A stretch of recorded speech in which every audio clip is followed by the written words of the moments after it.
Hey guys, welcome to another video from Skinny Medic. I'm in Greer, South Carolina, about an hour from me. I'm here with the guys from Carolina Face Mask and PPE, and they're making masks in the United States with American workers, veteran owned. You guys are kicking it out. Trying to do it the right way. We're sick of relying on foreign made PPE and foreign manufacturers, and we're looking to bring it back here to the United States. Awesome. And so we wanted to do a little bit of educational piece. We're going to show how they make the mask, things like that, which I thought was super cool. But should I wear this mask like all the time, just weeks at a time? People are wearing their mask a lot. Like I know people who are just throwing their mask in their truck. The women are throwing them in their purse and they're washing them, and that really downgrades the filtration. So it's not really helpful. So you've got to switch your mask out. 2 to 4 hours would be the recommended.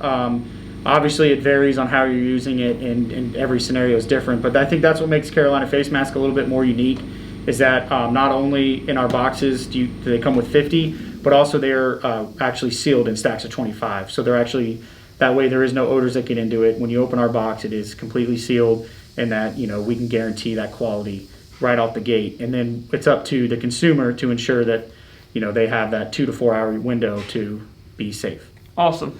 And then you guys have a 99% filtration. Yes, so we are independent lab certified by Nelson Laboratories, that we have a 99% filtration, particle and bacterial filtration in our mask. So essentially, just to kind of make it easy, when you cough or sneeze into our mask, or somebody around you coughs or sneezes near our mask, 99% of that cough or sneeze is filtered. And I guess that's kind of the biggest thing that we try to teach or try to educate consumers on, is that when you're buying a face mask with these cloth masks or anything like that, you actually want to have the melt blown that's in the middle, which is going to be this layer here. This is what actually causes that filtration. So the spun bond is what actually holds the melt blown together when you have the mask body just like this. And when you actually open it up, you'll see the melt blown here, and that as you continue to use it or wear it, you can actually see where it starts to come apart, and that's where you're starting to lose your filtration, which is why it's recommended to switch that out every 2 to 4 hours. So don't throw it in the dishwasher. Yeah, it's actually funny you say that. We had an elderly lady come in here, and she actually bought a box of our masks. She saw us in the newspaper, and she said, "Well, great, I have a box of masks that'll last me all year." And our COO Rick and I were kind of startled by that. We said, "This should last you about 30-ish days, depending on your use." And she said, "Well, I've been washing this mask here," and she had a blue one on from who knows where in the dishwasher. And it takes about 3 minutes to dry. And we actually took her back, showed her, kind of gave her the rundown of everything. And I guess it's just kind of the uneducated aspect of it. We're trying to make sure that the consumer knows how, if you're going to wear a mask, wear it right and make sure you're wearing the right ones. Definitely. And then we talked about with other manufacturers, maybe not inside the United States, their quality control is just not there. We've seen that, we know that, but you guys are making sure that we have the quality control there. Yeah, so if you look at most foreign manufacturers or videos you'll see online or anything like that, you'll see most manufacturers of making masks, they're kind of just making 80 to 110 a minute depending on their machine, and they're just dumping them into bins. What we do at Carolina Face Mask and PPE is we actually have American workers that will actually take a stack of 5, ensure that it has nose wire, ensure that it has ear loop, ensure that the fold is correctly and that the mask is to the standard. And then we will actually set that aside on a table in stacks at 25, which then will go through another quality control aspect and weighed, and then finally sent down the production line to be sealed and bagged and boxed. Awesome.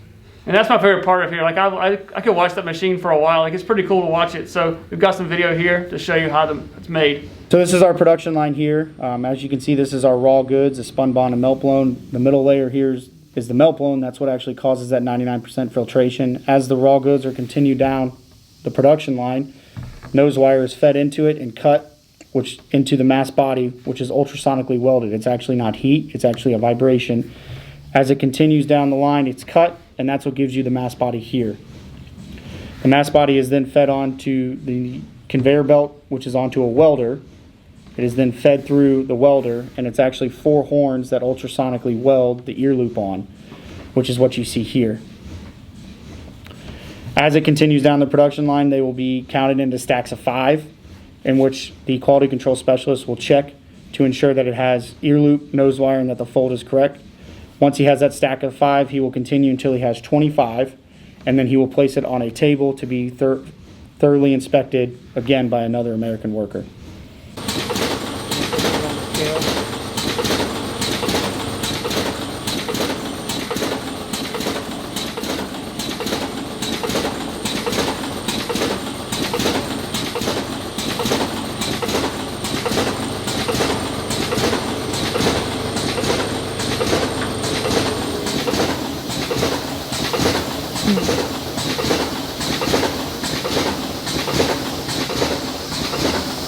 I can get a better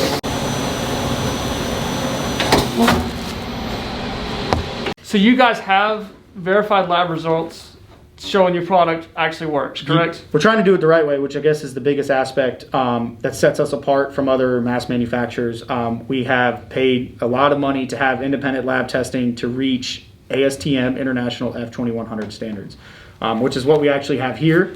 We're willing to kind of show anybody. We have it on our website. Yep. We're not scared, and we're actually proud of it. So you can see here what's highlighted is that this is where it says that our mask is 99% effective at particle and bacterial filtration.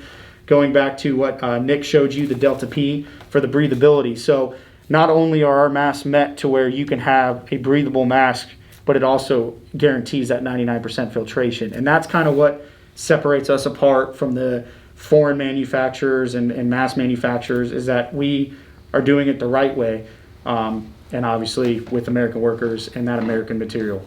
All right, this is the Text Test FX3300. It's an air permeability instrument to test the air permeability and the breathability of 3-ply surgical masks or different PPE. The biggest thing that's important with this, in this kind of manufacturing realm, is that when you're making a mask like this, you want to have enough breathability but enough filtration still. So it's kind of getting that right ratio there. So what this will do, it'll pump air through and see how well you can breathe. We also offer and have other testing instruments that also give you percentages of the filtration. So any of those bad particles from a cough or a sneeze, it'll show and demonstrate how much it actually catches. So this is more of the breathability, and we have others for more of the particulates and bacteria. So once it turns green, it'll lock in at that number, and then you can go ahead and save it. The big thing with 3-ply surgical masks, they fall under those ASTM levels. For level 1 mask, you want to be 5 or below. So at 4.5, we're right there at that point where you have enough breathability, and then we can also increase our filtration on the bacteria and particulate. For level 2 and 3 ASTM surgical masks, that's 6 and below. So they have a little bit more, because then you're increasing that filtration, and generally the breathability gets a little different as from what we see here, just because that filtration goes up. So like I said, it's that balancing act, and it's getting that right ratio. So one of the issues I've had wearing a mask, working EMS, is you're right in the middle of a call, you're in someone's house, and the ear loop breaks, and then your mask falls off. So kind of useless at that point, throw it away. But you guys are doing the tests to make sure that these are nice and strong. Correct, yeah. So again, as a mask manufacturer, one of the big things, you don't want those ear loops popping. Things from weld time to weld strength, it all comes down to the machine itself. And when you're running about 80 masks a minute, you want to make sure that you're keeping up with all those and nothing gets by. So one of the big things, this is actually a mask fresh off the line. One of the big things we'll do is we'll come here and kind of do spot checks throughout the day. This is one of our instruments, an American-made instrument, and we simply come in here and make sure that we get consistent readings with the actual mask itself. So make sure that the ear loop's good, make sure that it's sufficient, and that, you know, when you're putting it on, even if it's in a quick and a hurry, or if it's on for a while, if you're sitting at a call or something like that, yep, you're able to leave it on and not have to worry about it popping loose or anything like that, especially during these times. Yes. So all you do is you zero out the machine. It's pretty easy. And then from here, I just hit the up button, and we'll get a force readout of how much, pound-foot of pressure it took. So I didn't clamp that one in there.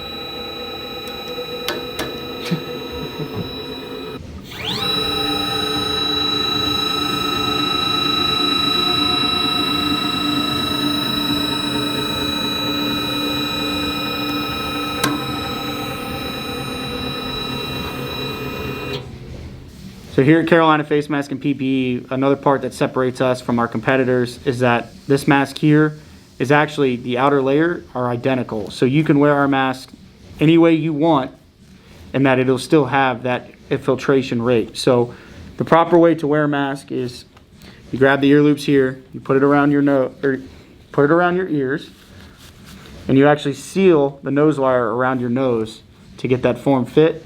Pull it down below your chin, and that's how to properly wear a mask. If you are having trouble with ear loop and they're a little long, what you actually can do is you can rotate it around and still cause that seal, and that way it's still effective and can actually, if the ear loop is too long, shortens it up, so that way you can have that still form fit and sealing around your nose. So I appreciate you guys partnering with us, Medical Gear Outfitters. We are selling you guys this mask. We're excited about that. We're excited about supporting a U.S.-based company, veteran-owned. So you can find their product at medicalgearoutfitters.com. I'll put a link down below. You can buy the mask from me. That helps support you guys as well. It helps support Medical Gear Outfitters, which helps support the YouTube channel, and I appreciate that. And we appreciate helping us kind of get the name out there, the education aspect, and just kind of everything you do with first responders and helping out. And we just love to help out and give back as needed. So we appreciate you as well. Awesome. Thank you guys for watching. You never know when you'll be the first responder. Remember, you need the right gear and the right training.